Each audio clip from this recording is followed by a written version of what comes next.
Bonjour à tous, bienvenue dans DISO, dialogue inspirant autour des intelligences, sciences et opportunités d'ouverture. Dans un monde en pleine transformation, certaines voix éclairent l'avenir. Ce sont des voix qui innovent, qui façonnent et qui transforment. Et comme on a l'habitude de le dire dans DISO, derrière chaque innovation, il y a une vision. Et derrière chaque vision, il y a une voix. Aujourd'hui, nous allons entendre la voix de Karim Sy, fondateur de Jokolabs, un entrepreneur chevronné dont on va découvrir le parcours, mais aussi de précieux conseils pour les jeunes qui voudraient se lancer dans l'entrepreneuriat. Bonjour Karim Sy. Bonjour Wedji. Alors, comme d'habitude, on va démarrer avec la première question. Qui est Karim Sy? Bon, pour faire court, Karim Sy déjà est issu d'un métissage entre la rencontre de l'Afrique de l'Ouest, père malien d'origine sénégalaise, la famille Sy, et une mère libanaise, mais qui se sont connus au Liban, donc particulier. Donc, fruit de rencontres des différences, en fait, entre un musulman, une chrétienne, l'Afrique, l'Orient, le Proche-Orient, et est né en France, grandi entre l'Afrique aussi et l'Europe, plusieurs pays africains. Donc voilà, c'est un peu tout ça qui m'a nourri. Je suis aussi un entrepreneur. J'ai commencé très tôt à l'université, à l'École polytechnique de Montréal. Et je suis rentré très très vite. Moi, j'étais déjà rentré. J'ai déjà même commencé avant même de finir mon parcours. Et je suis d'abord dans le transfert de technologies. J'avais fait l'informatique, mais bon, à l'époque, l'informatique, il n'y en avait pas en Afrique, vraiment, enfin pas vraiment comme on le vit aujourd'hui. Donc je ne pouvais pas en fait appliquer ce que j'avais appris. Et j'ai commencé dans toutes sortes de projets, les pompes à eau, l'hydraulique villageoise, les mines, l'aviation d'affaires, toutes sortes de projets. Ce qui d'ailleurs m'amène à penser que l'impossible est possible. Et ce que j'encourage les entrepreneurs, mais voilà, de se mettre dans cet état d'esprit. Et voilà, et tout mon parcours m'a amené à lancer une des premières structures de conseil en fait en Afrique, en tout cas en Afrique de l'Ouest, sur l'informatique. Avec OpenSys, on a fait des projets comme Gaïndé 2000, ce qui est devenu Gaïndé 2000. On s'est spécialisé en fait sur tout ce qui était modélisation et finalement automatisation des process d'entreprise, organisation, transformation, stratégie, alignement stratégique mais organisationnel. Et donc c'était hyper innovant. On a fait la gestion des crédits de banque, on a fait justement tous les process, modélisation de tous les process import-export qui a donné Gaïndé, tout ça. Excellent. Voilà, et donc on a toujours été, je dirais, quelque part dans l'innovation. Et puis en 2010, moi j'ai été un grand chiffre parce que la crise 2008 m'a amené à me questionner sur l'état du monde, ce que l'Afrique peut faire. Je sortais d'un projet lié aux finances, parce qu'en fait on avait lancé une fintech qui serait l'équivalent de Orange Money aujourd'hui. En 2006, mais quand on est trop en avance, c'est aussi un problème. Trop d'innovation, faut faire attention. C'était déjà un premier conseil. Et en fait, donc 2008, on a eu la crise financière qui a shut down le projet, puisqu'on était en partenariat avec des gens des Émirats. Donc c'est quand même un gros projet, 10 millions de dollars, plusieurs pays, etc. Et moi, ça m'a interpellé. J'avais mon premier fils et je me suis dit, mais finalement, vers où on va. Le monde aujourd'hui, qu'est-ce qui se passe? On ne peut pas faire fi des problématiques. Et c'est là que Jokolabs est né. Excellent. Qui a été lancé en 2010. Très bien. Merci. Merci Karim pour cette très belle introduction. Nous sommes honorés et ravis de vous recevoir ici dans cet épisode de DISO. Vous l'avez dit, le monde connaît de temps en temps des crises et pour faire face à ces crises-là, il faut bien sûr innover, il faut de l'innovation. Et à travers également votre parcours, on comprend déjà, en tout cas, une suite logique qui vous a poussé à fonder Jokolabs. Maintenant, la question que je voudrais poser, c'est après 15 ans d'existence, comment vous évoluez votre réussite à interconnecter les jeunes entrepreneurs africains à travers Jokolab. Pour y revenir, donc Jokolab, qui est également un nom très inspirant, composé de 2 termes, Joko qui signifie en Wolof, en français en tout cas, un mot Wolof qui signifie en français, relié, interconnecté, et Lab, bon, tout simplement laboratoire. Alors ma conviction et ce qui a motivé le lancement de Jokolab et ce nom-là, c'est 3 convictions. La première, c'est que dans le monde d'aujourd'hui, il faut y aller collectivement. Personne ne peut résoudre les problèmes auxquels on est confronté en y allant tout seul. C'est juste impossible. L'État tout seul ne peut pas. Les agences ne peuvent pas. Les partenaires internationaux ne peuvent pas. D'ailleurs, tous les pays aujourd'hui sont confrontés à des problématiques et ces problématiques dépassent les frontières. Problèmes climatiques, écologiques, etc. Donc, clairement, un besoin d'y aller collectivement. Absolument. Et je dirais ça résonne avec notre identité. Nous, à l'origine, on est quand même...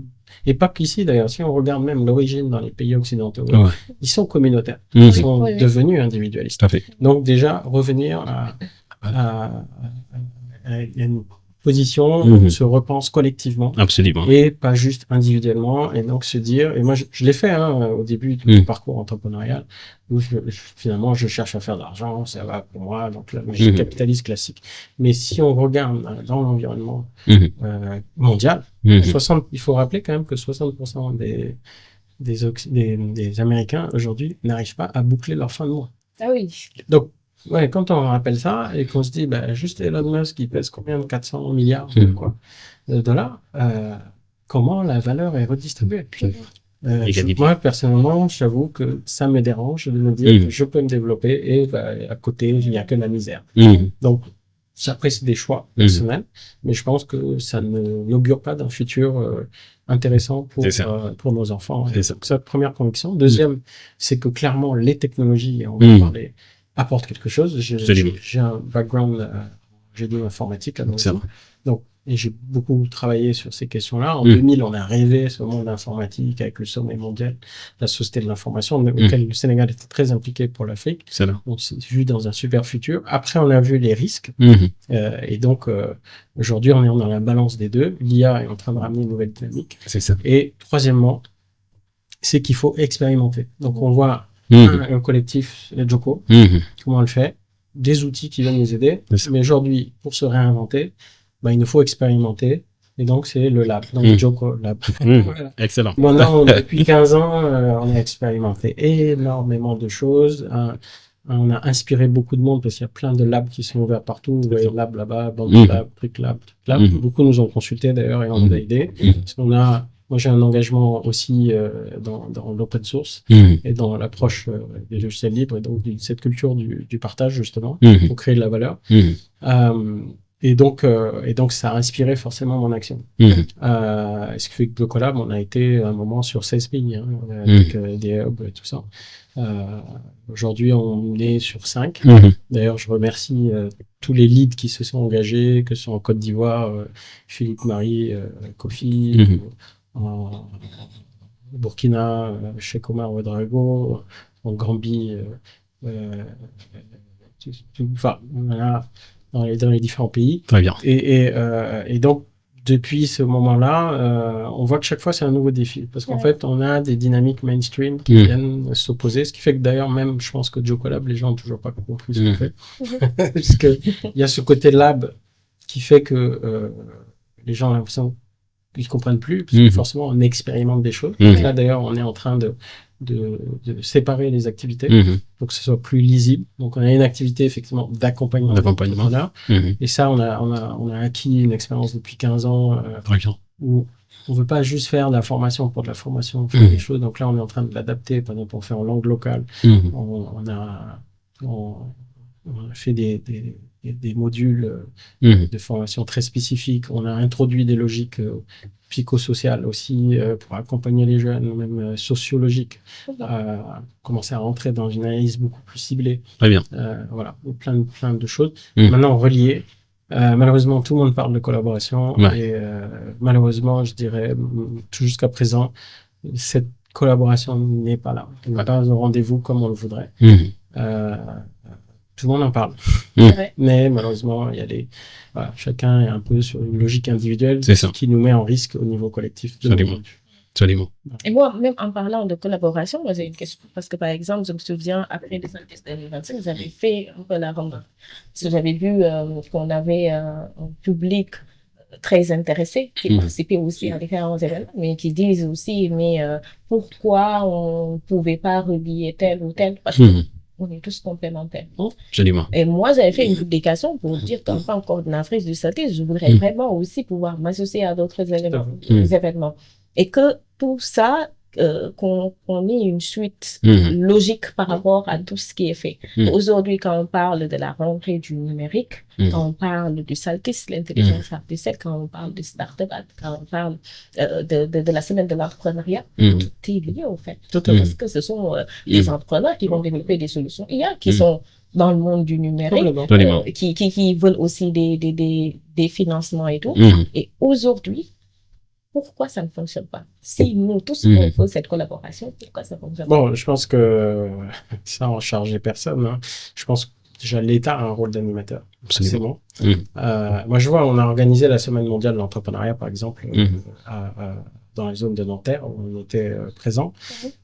Chaque année, c'était réglé. On avait en début d'année le centre de développement économique de la région qui nous contactait, et là, quand on appelle tous les partenaires, on se met tous ensemble et on décline un agenda et on travaille dessus. Ici, chaque année, on est en train de réexpliquer c'est quoi et chercher à avoir les partenaires. Donc déjà, on a un sujet. Parce qu'on n'est pas sur un calendrier qui s'enrichit chaque année, ou en tout cas des partenaires qui s'enrichissent chaque année. Et donc, et ça, c'est vraiment le problème. On est plutôt dans un événement et les gens, du coup, prennent des idées. Nous, on a même eu des agences qui ont écrit aux partenaires pour dire pourquoi c'est eux qui organisent, pourquoi c'est pas nous, les agences de l'État. Donc, du coup, ils cherchent même à vous fragiliser avec vos partenaires. Donc, là où on devrait être en collaboration, on est dans une forme de compétition. Et ça, c'est un vrai problème. Vous voyez, vous organisez sur l'IA, avec tous les efforts que vous faites, tout ce que vous engagez, etc. Pour tenir la chose, comprendre le sujet, les sujets nouveaux, il faut les faire toucher en plus sur tout le pays. La semaine mondiale, par exemple, l'année dernière, c'était 18 villes sur le Sénégal. On se bat pour le faire. On voit les pays, d'ailleurs, puisque là, du coup, nous, on a un benchmark mondial. Le pays qui fonctionne le mieux, c'est le pays où tout le monde travaille en intelligence. Absolument. Et donc, ils se retrouvent avec des milliers d'événements sur tout le pays pendant une semaine. Donc ça aussi, nous, il faut qu'on travaille peut-être à aligner un calendrier, faire des choix. J'ai eu la chance de participer au lancement de Vivatech quand j'étais au conseil présidentiel pour l'Afrique et que je présidais Digital Africa. J'ai vu, c'est le président Macron qui s'est levé, qui a dit on veut avoir, aujourd'hui on ne peut pas, mais on veut avoir un gros événement numérique en France. Absolument. C'est fait partie des 5 premières puissances économiques mondiales. Il nous faut cet événement. Il a mandaté Publicis, qui s'est mis avec les échos, et boum, ils ont balancé. Toutes les grandes entreprises sont présentes, et tout l'État travaille à être là, et lui-même est présent au rendez-vous chaque année.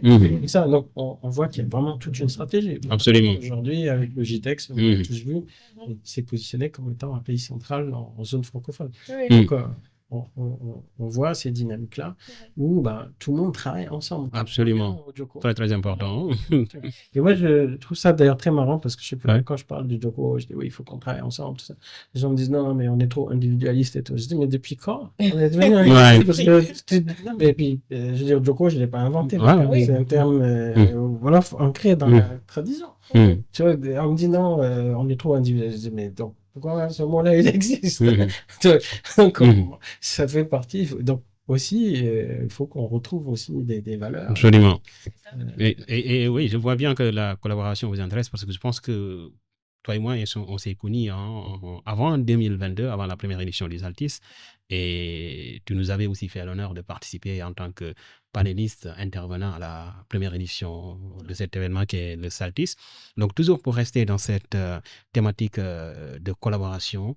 Alors, bien sûr, on peut le subdiviser en 2 segments. Donc, on a des collaborations qui sont structurées, disons par exemple une collaboration entre un État et une superpuissance, ou bien une collaboration entre 2 grandes entreprises ou une start-up et une entreprise. Mais il y en a d'autres qui sont un peu plus ouvertes. Et donc, un exemple de collaboration ouverte, ce serait par exemple ce que nous faisons dans le cadre de l'open source. Donc vous avez un logiciel que vous avez développé, vous le mettez en open source. Moi, je peux venir collaborer avec vous très ouvertement dans ce logiciel open source. Et j'ai également remarqué que vous avez toujours défendu l'idée de l'open source, du logiciel libre, parce que également c'est quelque part votre métier de base. Dans le conseil d'administration de la Fondation pour l'open source. Exactement. Excellent. Maintenant, aujourd'hui, on sait que bien sûr, il y a l'open source, toujours ça existe, mais quand même, on the top of that, il y a l'intelligence artificielle qui arrive. Et on sait qu'aujourd'hui, l'intelligence artificielle est carrément contrôlée par un certain nombre de géants. Alors, je parle vraiment de la base, des modèles d'IA fondamentaux sont contrôlés par un certain nombre de géants. Est-ce que cela, ça vous inquiète? Et quelles seraient les potentielles solutions que vous proposerez pour que l'Afrique quand même puisse prendre pleinement sa place dans cette intelligence artificielle de base? Moi, j'ai même investi dans une boîte open source qui est d'ailleurs aujourd'hui numéro 1 en France. Tout ce qui est archivage et autres. À l'époque, moi, j'ai revendu quand elle a été rachetée. Mais c'était Marche qui est devenu Xelian. On en a parlé. Le groupe Xelian, voilà. Mais j'avais fait aussi pour comprendre comment fonctionne l'open source de l'intérieur. Excellent. Et d'ailleurs, je pense que ce modèle-là, c'est pas étendu parce que justement, il ne vit pas la démarche collaborative et de partage de valeurs suffisamment poussée. On retombe très vite dans des logiques capitalistiques où donc il y a juste un petit noyau qui est mis en ouverture, c'est ça. etc. Et donc on va pas au bout. L'Union européenne à un moment avait une stratégie de repositionnement dans l'économie numérique en misant sur l'open source. Malheureusement, ils l'ont pas suivi. On a vu sur l'IA que la Chine est revenue par l'open source. D'ailleurs, la Chine a très vite, très tôt, on suit pas assez ce qui se passe en Chine, mais très tôt, ils ont commencé à prendre un pli open source sur beaucoup de sujets. Et donc, ils ont sorti tous leurs trucs en open source. On a vu l'impact que ça a eu quand ils ont lancé leur modèle et qui a fait bien chuter le cours de OpenAI. Et donc, on voit bien que clairement, aujourd'hui, la troisième voie, ça va être ça. Absolument. Moi, je vais encore plus loin, parce que l'open source, le problème, c'est qu'on donne le modèle, les gens viennent, nous piquent, surtout en Afrique, ce que j'ai vécu. C'est que même des grandes agences d'État ne vous donnent même pas la référence. Ils viennent, ils prennent le truc, alors certains vont faire comme s'ils ont développé dans le logiciel hyper professionnel. C'est d'ailleurs entre guillemets un peu le problème qu'ils ont eu sur la gestion des courriers dans le temps. J'ai pas suivi le projet aujourd'hui, mais je l'avais suivi à l'époque où ils ont fait, mais comme je leur disais, Marche c'était 200 000 lignes de code, donc avec beaucoup d'expérience, etc.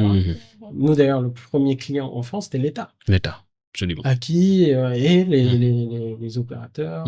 Et donc, il y a tout un écosystème. C'est ça, exactement. Moi, j'ai toujours plaidé comment est-ce qu'on développe cet écosystème. On voit bien qu'il y a toute une économie qui se construit avec la technologie. Et bien sûr, l'État est moteur. Et ça, d'ailleurs, moi, j'ai été membre fondateur d'Optique, l'organisation des professionnels de la technologie de l'information au Sénégal en 2003. J'ai toujours plaidé pour que... Et Optique a fait ce plaidoyer pour que l'État soit le locomotive, c'est le premier donneur d'ordre. Absolument. Donc, mais maintenant, la manière dont il donne les ordres, s'il le fait en prestation de service, ok, il y a 1, 2, 3 entreprises qui font. Donc, on voit bien que s'il rentre dans une logique où il supporte de l'open source, non seulement il supporte une technologie qui va bénéficier au plus grand nombre, puisqu'on va l'enrichir, et 2, elle va organiser un écosystème. C'est ça. Et c'est ça qui devient riche. Absolument. Alors moi, je vais plus loin maintenant. Je parle, et ça, c'était les travaux qu'on avait fait à Digital Africa, pour se dire, ok, comment on réunit des acteurs comme la France, l'Afrique du Sud, le Sénégal et autres. Et en fait, on a amené la notion des communs numériques. Et donc, on va plus loin. L'avantage de la logique des communs, c'est qu'elle joint un actif, qui peut être un logiciel, une communauté et des règles de gestion. Et donc, on voit qu'on va plus loin. Et je pense que ça, c'est la troisième voie aujourd'hui qu'il va falloir explorer avec l'Europe. Parce que l'Europe aujourd'hui ne fait pas partie du scope dans l'IA, il faut bien le dire. Et donc, si on est tous intelligents, on profite d'une certaine capacité financière que l'Europe continue à avoir, quand même une certaine excellence technologique. Et nous, on a une excellence en mathématiques, en trucs et autres, qui sont aussi la base des liens, on a tendance à l'oublier. Tout à fait. Et donc, c'est tout cet algorithmique et autres, le faire vivre et pouvoir faire émerger peut-être une nouvelle approche aussi. Exactement. Et moi, en fait, ça me fait penser vraiment aux discussions qu'on a déjà eues au Celtis et tout. Je pense qu'il y avait la première table ronde sur l'innovation en période de crise. Et un des intervenants, je pense que c'était le professeur Marignan, qui disait qu'aujourd'hui, en fait, en Afrique, on peut même ne pas parler de retard.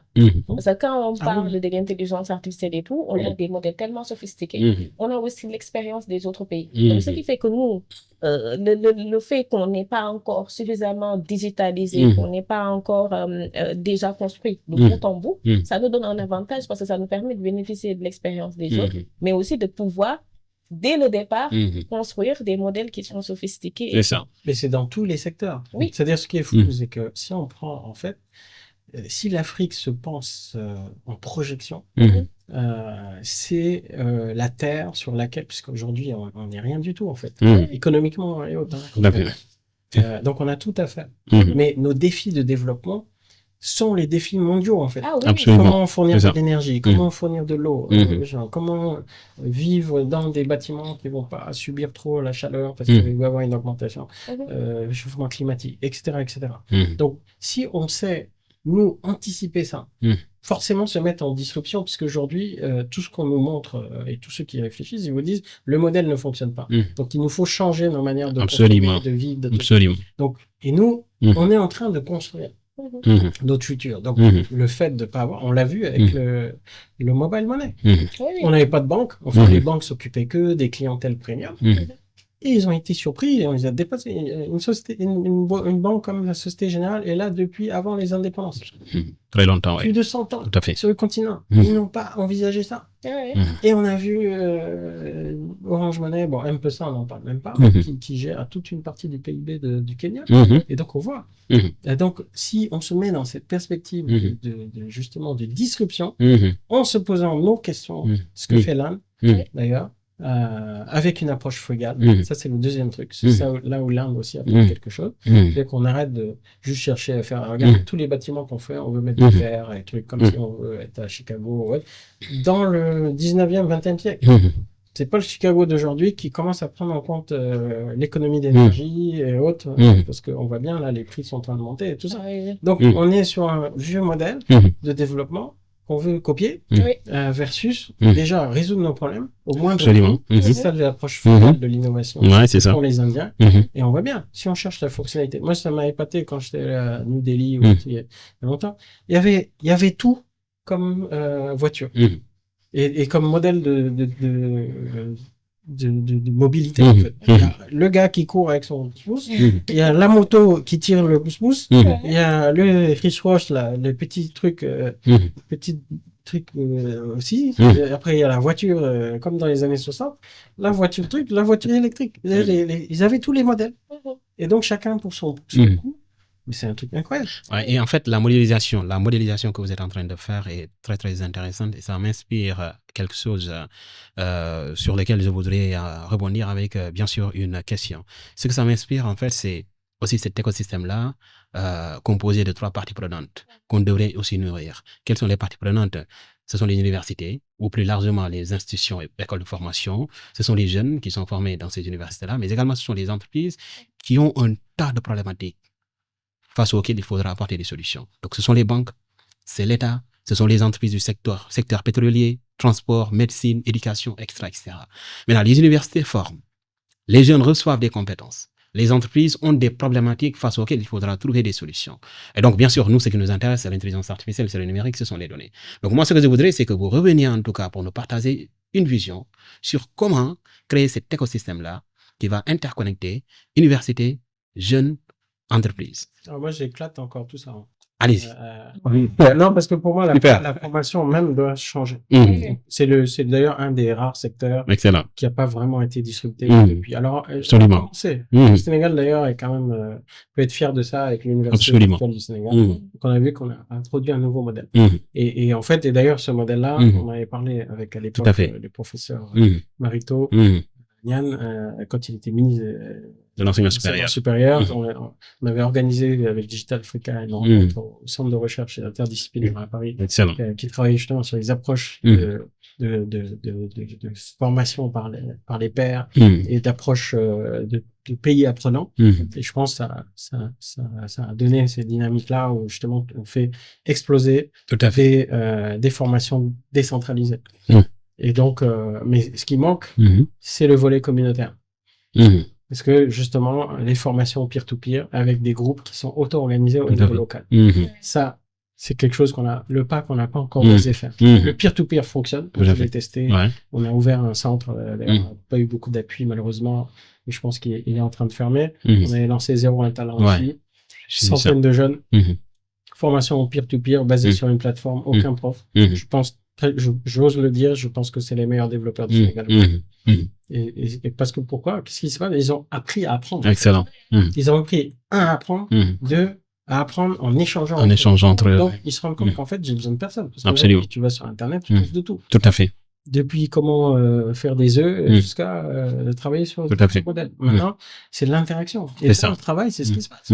Moi, j'ai un cousin, il est au laboratoire de recherche d'IBM. Il me dit, on doit tout apprendre nous-mêmes. Mais maintenant, on a la chance parce qu'il y a un expert de ça, donc on sait qu'on peut aller le voir et nous briefer sur les différents éléments quand on va bloquer. Donc, je pense qu'il y a une couche comme ça où il faut donner cette capacité-là, avec une logique de plateformisation, pour que sur l'échelle du Sénégal, voire du continent, voire du monde.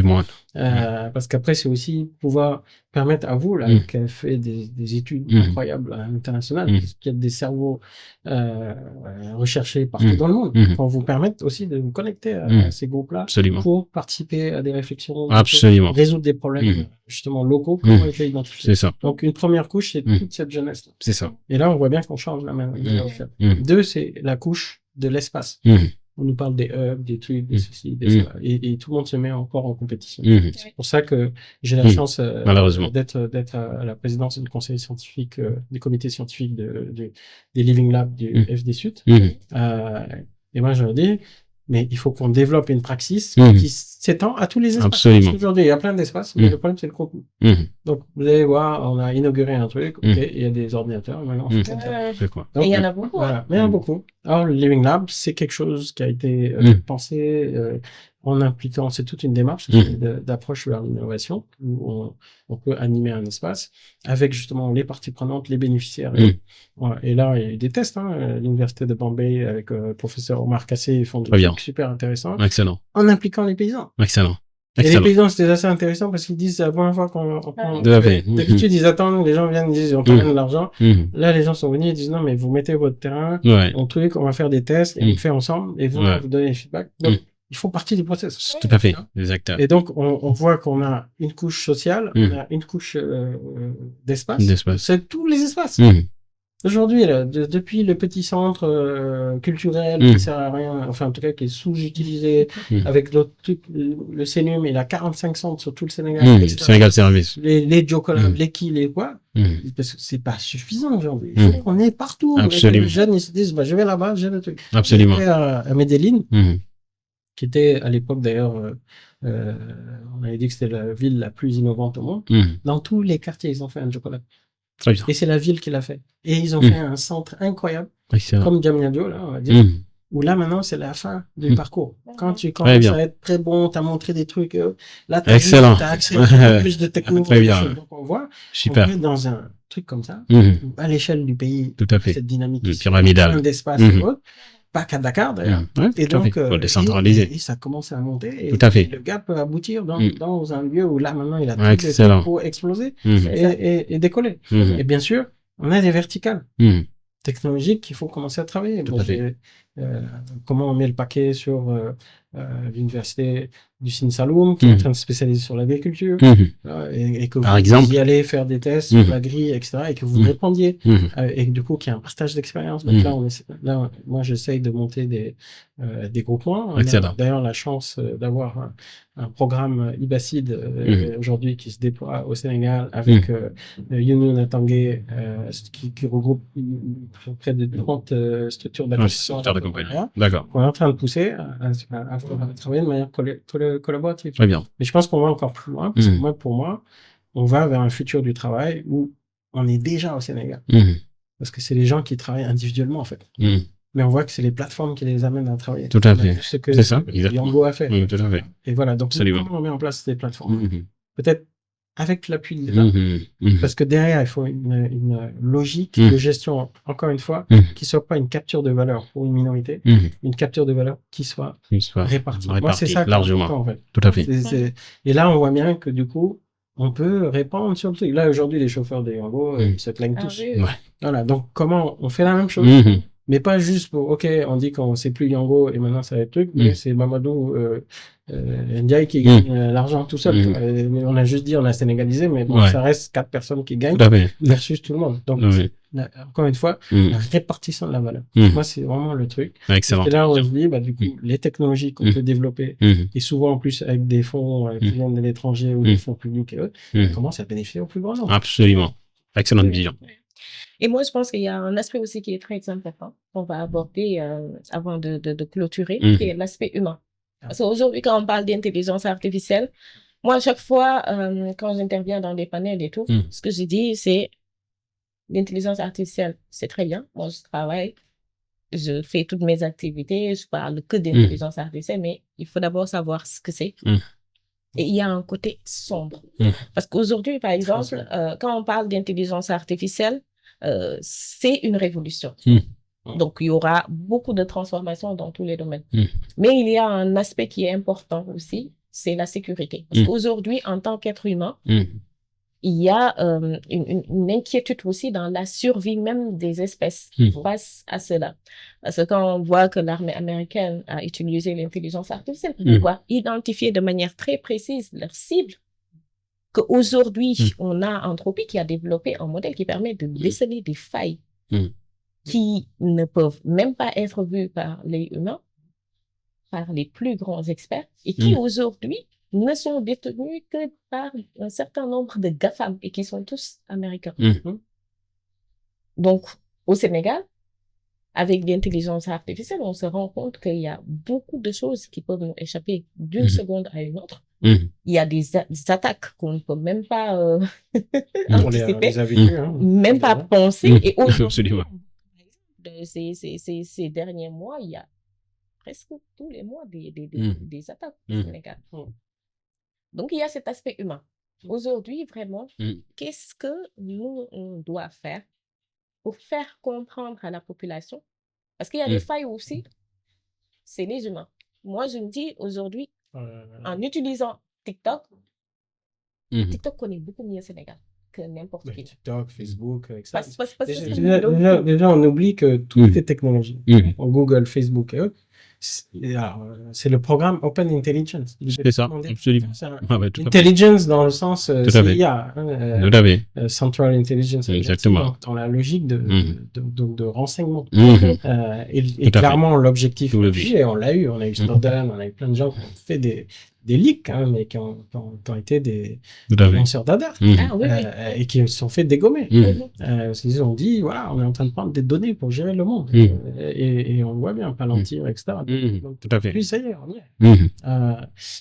Et ce qu'on voit, on a quand même eu un cas où on a un Français, donc là on parle pas d'un Sénégalais ou autre, on peut dire que nous on n'a pas assez de force diplomatique, un Français qui est membre de la Cour pénale internationale, bien sûr, et qui s'est fait couper tout. J'ai suivi son interview, oui, bien sûr. Il n'a plus accès à mail, il n'a plus accès à des cartes, il n'a plus accès à rien du tout. Donc il est devenu un paria numérique. Et il se rend compte qu'il peut plus fonctionner. Tout à fait. C'est un truc de dingue. Donc ça déjà, ça devrait nous interpeller. Tout à fait. Dire, c'est ça la souveraineté. C'est-à-dire que demain, on dit qu'on vous switch off, c'est fini, vous n'avez plus accès à rien. Donc tout dépend des technologies qui ne sont pas les vôtres. On voit. Mais même si on parle de la défense, on savait le problème, je crois que c'est l'Irak à l'époque, ils avaient acheté des équipements aux États-Unis et ils ne pouvaient pas les déclencher puisqu'il fallait un code et que les Américains n'ont pas donné, ils avaient acheté les armements.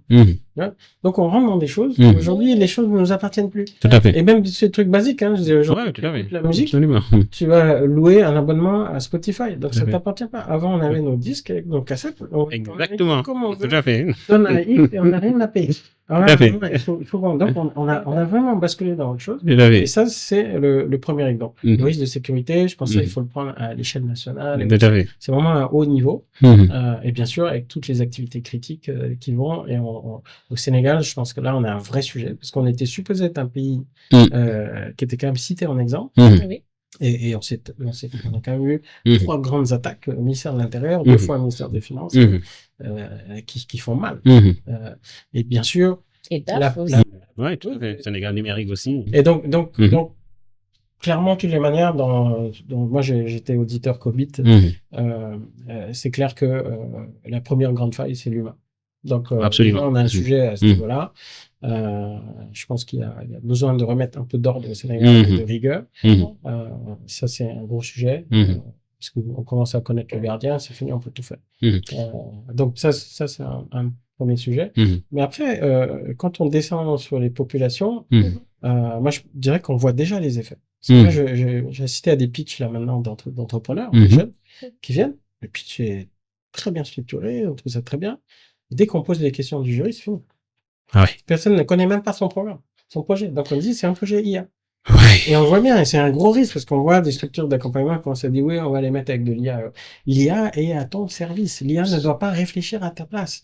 Si Extrêmement tu donnes ton important. cerveau à l'IA, et en techno-anthropologie, Mhm. quand on se met comme étant dépendant de la technologie, Mhm. la technologie te prend le dessus. Mhm. Donc il faut qu'on reste quand même dans l'état Tout à fait. où on comprend que cette technologie-là est à notre service. Mhm. Sinon, et on commence à voir les discours qui commencent à se ressembler, les choses. Et donc on perd ce qui fait notre individualité.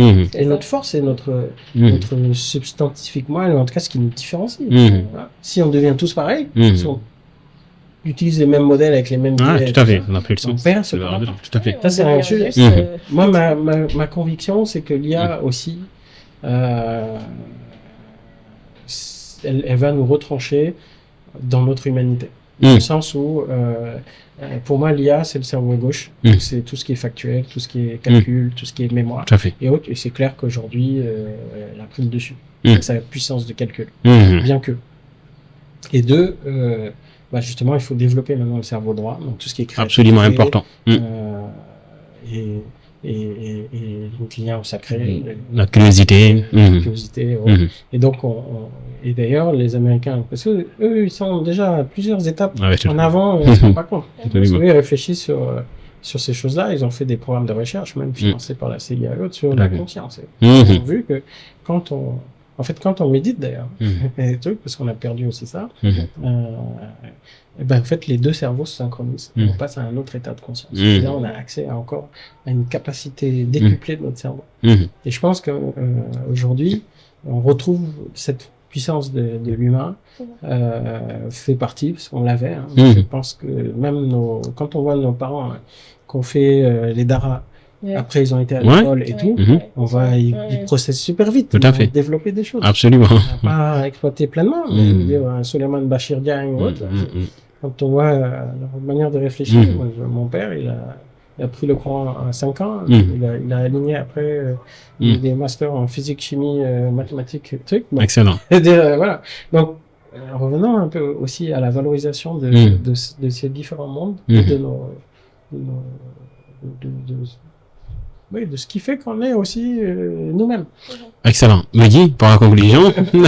C'est hyper intéressant. Excellent. Et moi, je pense que ce que l'on peut retenir, c'est que c'est toujours l'humain qui doit être au centre. Absolument. C'est le projet de Jokolam, franchement, au départ, c'est ce qu'on disait. On va remettre l'humain au centre de l'économie.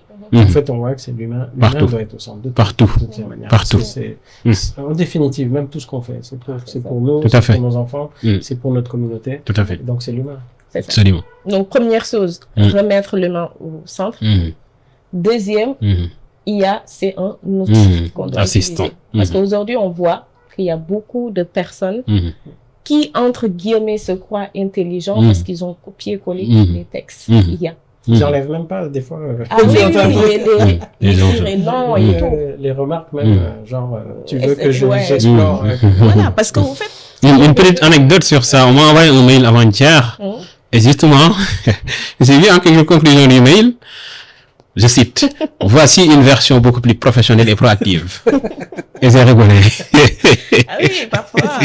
Et le problème, c'est que quand on envoie par email, c'est fini, quoi. Et c'est toute la réputation qui est remise en jeu. Et tout. Donc, vraiment, l'intelligence artificielle, c'est un outil qu'il faut d'abord comprendre avant d'utiliser. Absolument. Et pour moi, la troisième chose importante aussi, c'est la collaboration. Aujourd'hui, une personne ne peut pas tout simplement pouvoir gérer les choses, avoir la vision, avoir la vérité. Ni un pays, ni un continent. Il faut une collaboration. Tout à fait. Le Joko. C'est ça. On y revient. Joko est là. Et c'est un point, parce que aujourd'hui, la capacité d'aller dans l'oralité est un truc énorme, parce que du coup, on peut permettre via l'IA d'avoir une inclusion incroyable. Ah oui, absolument. Parce que ça, on nous dit, voilà, on a plein de jeunes, ils n'ont pas fait d'études. S'ils n'ont pas fait d'études, ça veut pas dire qu'ils n'ont pas d'intelligence. Non. Ils ont une intelligence qui est différente. En tout cas, et d'ailleurs, on parle de plusieurs formes d'intelligence. Et donc, il faut qu'on arrête aussi de nous mettre dans des boxes. Si t'as pas fait les études occidentales, classiques et autres, disant que t'es inintelligent. Moi, quand j'ai commencé dans les pompes à eau, pour une petite anecdote, je me rappelle, un visage, on est venu, très sûr de nous, on va mettre l'eau là-bas parce qu'on a fait des études et autres. Et les gens ils disent, mais là-bas, il n'y a pas d'eau. Nous, ça fait des millénaires, on n'a jamais eu de l'eau là-bas. C'est là-bas qu'il y a l'eau. Non, je dis des bêtises. On a mis un forage à combien de millions? Il n'y a pas d'eau. Donc, aussi, il faut qu'on commence à s'écouter, à se faire confiance. C'est ça. Et à absolument ces échanges où on intègre les gens. Très important. Et on est dans cette dynamique de développement-là où justement, il faut vraiment l'humain, pas venir dire je connais mieux ta problématique et je vais régler ton problème. Et le quatrième élément pour moi qui est important, c'est l'inclusion. Voilà. Donc, inclure tout le monde. Parce que quand on parle d'intelligence artificielle, moi vraiment, mon rêve, c'est qu'à un moment donné, que DISO, qu'on puisse le faire en Wolof, en français, en anglais, en arabe, voilà, pour que tout le monde puisse aussi comprendre. Oui, avec l'intelligence artificielle. Mais c'est là où ça devient positif. Parce que attention, une technologie, elle n'est pas toute négative ou toute positive. C'est nous qui choisissons. Ah oui, tout à fait. Je prends un couteau pour égorger quelqu'un ou juste pour dîner. Oui, tout à fait. Donc maintenant, voilà. C'est l'usage. C'est justement l'usage de moi, humain, qui décide ce que j'en fais. Et qui décide la puissance que je lui. C'est ça. Excellent. Ça revient à l'humain. C'est ça. Et aujourd'hui, moi, ce que j'ai vraiment envie aussi de dire, c'est qu'au Sénégal, il faut qu'on garde notre authenticité. Parce qu'on voit des personnes qui sont prêtes à payer des millions pour venir de l'occidental, pour venir une expérience. Une expérience parce que il y a des cours d'eau naturels, parce que la population vit d'une certaine manière qui est totalement décalée avec ce que l'on voit et tout. Donc ça montre qu'aussi quand on garde notre authenticité, on n'a qu'à gagner par rapport à ça. Et avec l'intelligence artificielle, ça nous permet de se dire qu'est-ce qu'on fait, qu'on faisait aujourd'hui avec la mémoire, avec juste par habitude et tout, et que l'intelligence artificielle peut nous aider à accélérer et à donner aussi accès à d'autres personnes pour en apprendre et tout. Donc c'est une émission qui est hyper importante où on a discuté de pas mal de sujets, mais malheureusement on doit s'arrêter là et je pense qu'on va dans d'autres occasions aussi amener beaucoup plus un autre aspect aujourd'hui qu'on ne parle pas vraiment, c'est la spiritualité, c'est l'émotion, c'est l'humain avec l'intelligence artificielle, parce que quand on parle d'IA, on pense à des robots qui nous espionnent, on pense aux GPT qui savent tout et racontent n'importe quoi. Mais il y a quelque chose qui est hyper important, c'est aussi la survie de l'humain face à ces robots et face au développement de l'intelligence artificielle. Donc, je vais tout simplement donner la dernière parole à Karim Sy pour conclure et pour aussi donner des perspectives par rapport à Yokolab, mais aussi par rapport au Saltis 2026. Merci. En fait, ça m'interpelle beaucoup ce que tu as dit à la fin, notamment sur le spirituel. Moi, je crois au spirituel. C'est pas quelque chose qu'on externalise, c'est quelque chose d'intérieur. Mais donc je pense que clairement l'humain est quand même une technologie en soi. Absolument. Et en fait, l'aboutissement de milliards d'années. Et on est une machine incroyable, les gens ne se rendent pas compte. Arriver à coordonner des milliards de données comme ça avec je crois que le cerveau c'est 25 watts. Ouais, tout à fait. Donc quand on voit ce que mange data center pour traiter toutes les données que le cerveau traite avec 25 watts. On voit qu'on est capable de développer un palais de comparaison. Et on pourra développer comme ça parce qu'on est en train de découvrir l'intelligence de la nature. Il y a un très bon livre d'ailleurs que je recommande à tout le monde, Didier, j'ai toujours du mal à prononcer son nom, Covert, qui parle de justement l'intelligence de la nature et qui met ça en perspective avec l'IA. Et donc, j'invite tout le monde à le lire. Je pense que vous mettrez le lien. Je donnerai le bon nom parce que son nom, j'ai toujours du mal à le dire. Mais voilà. Donc, Jocolab, la grande nouvelle, c'est qu'on va développer un axe qui va s'appeler Jocolab Advisory, dans lequel on va développer justement le partage d'expérience de ce qu'on a eu depuis 15 ans à être dans l'écosystème aussi national, régional, africain, international. Et autres, et donc pour accompagner justement cette dynamique collaborative au niveau de l'écosystème. Excellent. Ça, c'est peut-être la grosse évolution. Bien sûr, on continue nos actions. On a lancé Jocolab Academy aussi pour former et des conseillers pour accompagner les entrepreneurs et pour accompagner les entrepreneurs. Excellent. Pour justement arriver à quelque chose qui soit plus structuré, plus professionnalisante, qui a été lancé aussi l'année dernière. Et on a pas mal d'offres qu'on développe aujourd'hui. Alors bien sûr, il y a la semaine mondiale de l'entrepreneuriat qui revient comme chaque année. Novembre, cette année, on espère avoir une belle édition. Excellent, comme toujours. Ça vient juste après les Jeux. Comme c'est national, les Jeux, c'est principalement Dakar et Sali. On voit bien que tout le Sénégal, c'est pas Dakar. Absolument, il faut décentraliser, oui, tout à fait. Il faut qu'on arrive à décentraliser, qu'on engage tout le monde. Tout à fait. Et ça, c'est l'inclusion dont tu parlais. Tout à fait. Voilà. Et en tout cas, je me retrouve beaucoup dans ce que vous faites. Moi, je voudrais vous féliciter aussi pour le travail inlassable. Comme vous l'avez rappelé, j'étais au tout début de l'édition où vous veniez, vous preniez vos billets, ici, vous avez poussé, donc vous avez vu, vous avez formé sur ces technologies-là, avancé. Vous avez voulu partager, vous avez voulu justement sensibiliser les gens et vous avez fait des choses. Donc, c'est vraiment félicitations parce que c'est par des actions comme ça. C'est que petit à petit, il y a justement des choses plus grandes qui émergent. Il faut pas lâcher. Et les gens, parce que les gens, ils se rendent pas compte, mais derrière, vous, ça vous demande du travail, ça vous tout à fait. Ça vous demande du financement, ça vous demande des choses. Je suis sûr que vous mettez de votre poche. Et les gens ne réalisent pas. C'est le week-end que vous passez pas, les enfants ou le truc. Donc, c'est vraiment quelque chose. Je sais pour l'avoir vécu. Et ça aussi, vraiment, je voudrais en profiter pour féliciter et remercier tous ceux qui sont dans l'écosystème. Absolument. Ils ne sont pas là samedi, par exemple. Et samedi après-midi, pour être à la plage. Absolument. Là, je pars, j'ai un autre événement. Les gens font les événements, il faut les choses. Des fois, je suis un peu dépité parce que les jeunes pour qui on fait ça, ils sont pas au rendez-vous. Des autres entrepreneurs ne sont pas au rendez-vous. Alors que il y a plein de choses qui se passent. Ils devraient aller s'engager. Donc, très bien. Donc, félicitations pour ce que vous faites, vraiment, et merci pour ce que vous faites.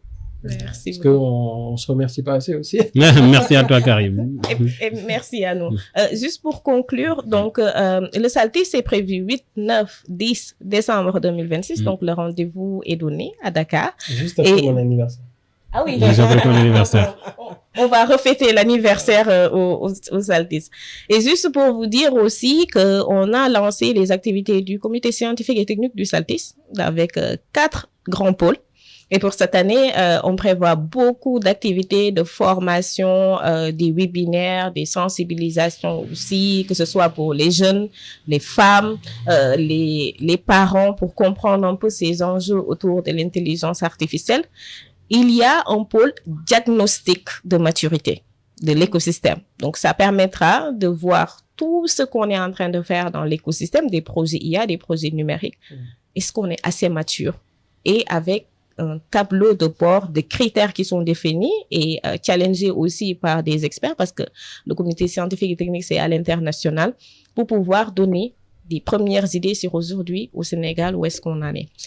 On a aussi un autre pôle qui va donner des idées par rapport à l'impact du Saltis. Le Saltis existe depuis 2022. On est en train de préparer la 5e édition. Qu'est-ce qu'on a réellement fait?